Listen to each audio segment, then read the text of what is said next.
All right, we are revisiting a tree that had some freeze damage last month. This is a Japanese maple. So we're gonna look at some of what you're likely seeing at home.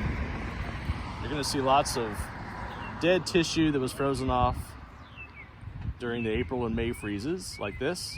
So what you can do now is just go in and clip that off just like so. Japanese maples have opposite budding.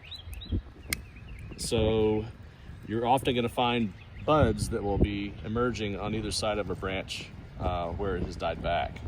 So just go back in and you can clip back to some new growth. So right here, this bud actually died on one side, but one side stayed alive. So you got a little bit of new growth on this side. You can also go up on some of these other twigs, clip off some of the dieback there so it looks better. Don't leave stubs.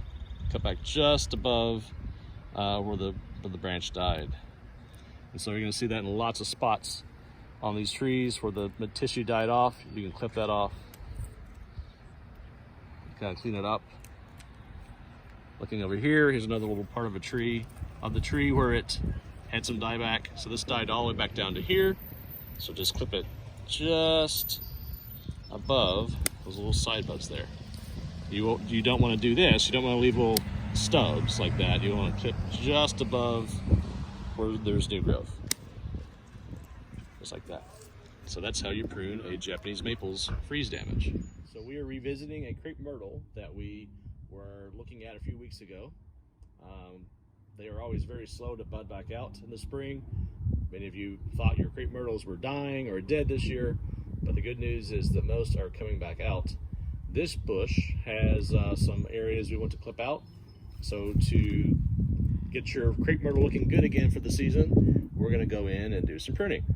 So you can see right here, we're going to cut back just above where there's new growth. This is in fact a seed head from last year. You almost always have seed heads to clip off on a crepe myrtle. So that's dead.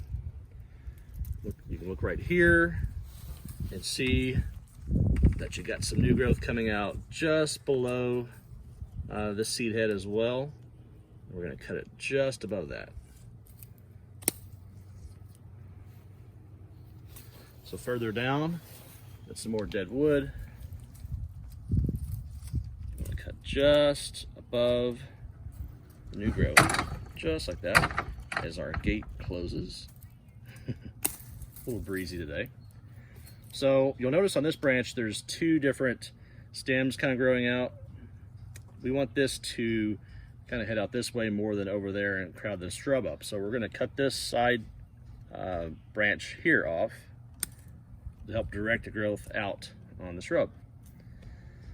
So you can keep doing this throughout the shrub, and to take out anything that's not got new growth at this point, just keep cutting it back to where you see new growth.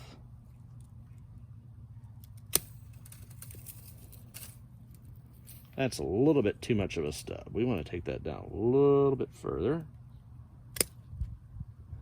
because you don't want decaying stubs. Here's a little side twig that died. Reprune just above the swollen area on that branch. And so we'll go through and deadwood this shrub and it should look great.